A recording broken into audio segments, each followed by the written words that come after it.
You may have seen my last video about making $12,000 while shopping at TJ Maxx and been left wondering, what other stores can you shop at to make some extra money? In this video, I'm going to be talking about how you can make some extra money while grocery shopping at Trader Joe's. I'll start this video off by showing you my revenue and profits from shopping there myself. I want to talk a bit about what Trader Joe's is and why that matters. Then I'll cover the pros and cons of buying and selling stuff from Trader Joe's in case you want to consider doing this yourself to make some extra side income. If you're new here, my name is Tom with Path to Billions. On this channel, I'm documenting my financial journey and taking you along so we could succeed together. My channel currently focuses on Amazon FBA, so if you're interested in starting or growing an Amazon FBA business, then you'll definitely want to subscribe and turn on notifications. Like always, I'll start off by showing you my own numbers in terms of how much revenue I made and how much profit I've made from selling products from Trader Joe's. I made these two little graphs to show units sold per month versus profit and revenue per month. To break these graphs down, you'll see the first 3 months I barely had any sales, and the reason for that is simply because I started selling products from Trader Joe's kind of on accident. I was given gift cards for Christmas and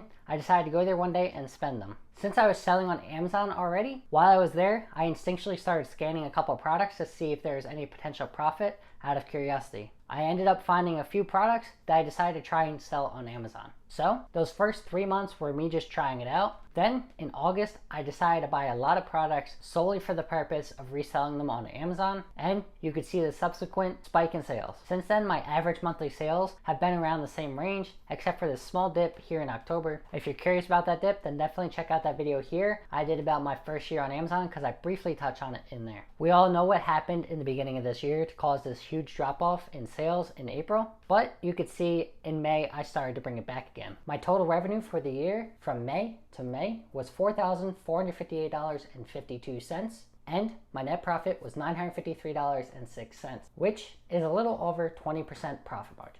Let's get into the details of how you guys can start doing this as well, because who doesn't want to make some extra money while grocery shopping? First, I want to go into what Trader Joe's actually is, which does sound a little bit silly because you probably all know what it is, but there's definitely a reason I want to cover this. Trader Joe's is a well-known American grocery store chain that tends to have smaller scale stores relative to its competitors. Unlike its competitors, the majority of products they sell in their stores are actually private label brands. This means if you walk into any Trader Joe's, you're most likely to find products that are from the Trader Joe's brand. This differs greatly from other grocery stores where they sell a majority of products from other brands and they have a small selection of their own private labels. The importance of this is products sold under their brand are really desirable and people really love their brand. Adding to this, there are 503 stores in 42 states according to Wikipedia, and that means not everyone has access to a local store. Put together that you have a desirable brand of products that not everyone has access to, and you have a great market opportunity for you to help provide that access through Amazon. The other benefit of selling Trader Joe's branded products is that they only sell their products in their stores. This means you don't have to worry about them jumping on a listing and becoming competition for you on Amazon. This has happened plenty of times in the past where a manufacturer will come onto a listing and drop the price to something I can't provide, and you lose all the ability you had to make a profit on that product. There are, of course, some downsides to selling their products on Amazon, which we'll get into next. The first hurdle you're going to face if you are a new seller on Amazon is the simple fact that the entire grocery category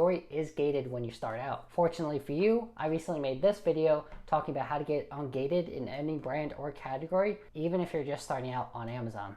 Also, if you've ever been to Trader Joe's, you may have noticed that they sell a lot of their products in glass jars. This means you'll have to prep those products before you send them into Amazon's warehouses, either with a bubble bag or bubble wrap. I'll have all the products that I use down in the description in case you're curious on cost, but I believe a bubble bag is going to cost you around 30 cents. This may not sound like a huge cost, but the other thing you have to keep in mind is that grocery items are generally pretty low margin. Go into any Trader Joe's and look around, you'll see most products don't sell for over $10.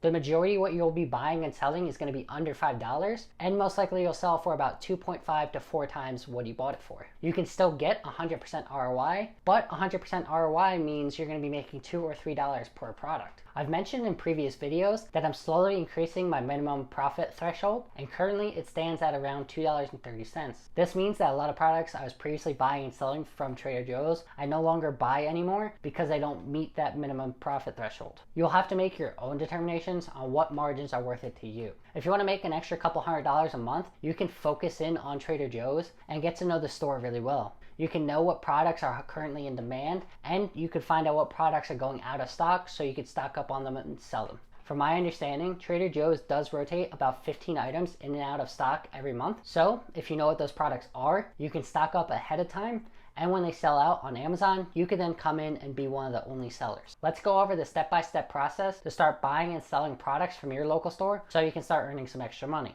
As I mentioned, if you've never sold on Amazon before, or you're just getting started, you will be gated in the grocery category to start. My recommendation is to go check out last week's video where I talk about sourcing from TJ Maxx and their family of stores, because you'll be able to get started on Amazon that way and earn the right to sell in the grocery category. Or you could check out my video I did about getting ungated in different brands and categories on Amazon, so that way you could start selling stuff from Trader Joe's even quicker. Once you have an ungated account, you'll head over to your local store, and then normally you would start scanning the UPC barcodes on products to bring that item up on the Amazon seller app. However, Trader Joe's does not use standard UPCs. The way UPCs work is the first several digits are actually unique to the manufacturer, so I believe Trader Joe's is using the last several digits that are item specific. This leaves you two options. Either you have to manually type in the title into the product search, or you could use the same camera you would normally use to scan UPC barcodes and scan the front of the product. If one method doesn't pull up the product, you could always try the other method. But do keep in mind that not everything is for sale on Amazon.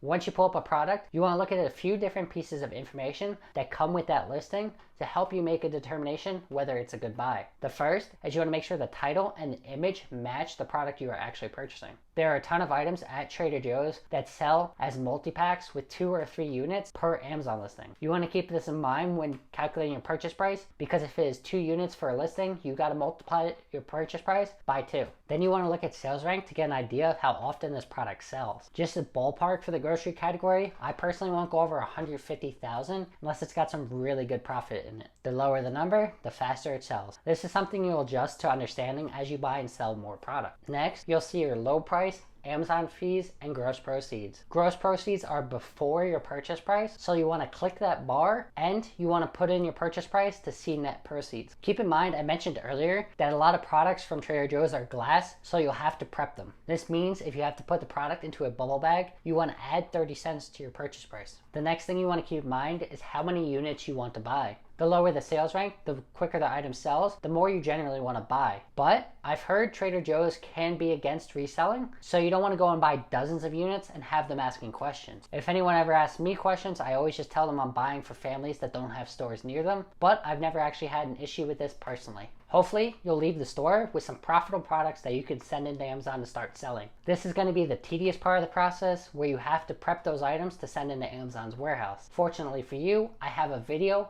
about how to send in your first shipment into Amazon in case you want to check that out. I'll have it linked down in the description. You'll have to bubble any of the products as I was mentioning. You have to put an item label on it, and then you have to pack it to ship into Amazon. As long as you're looking at all the data when you're making your purchases, you should see your first sales start trickling in within a week of sending in your first shipment. I definitely recommend taking a little slow at the beginning so you have time to learn the process, as well as learning what items are selling so you know what to buy for your future shipments. Of course, there's a lot more nuances to running and growing an Amazon FBA business, whether you want to do this full-time or you just want to do this for some extra side income. Fortunately for you, I have a ton of other videos all about Amazon FBA. There's this video up here about all the supplies you'll need to send in your first shipment. Then there's this video down here about actually sending in those first shipments. If you found this video helpful or interesting at all, I always appreciate hitting the like button. It helps the YouTube algorithm know to put me in front of other people so I can help them as well. Don't forget to subscribe and turn on notifications for more content like this. As always, thanks for watching.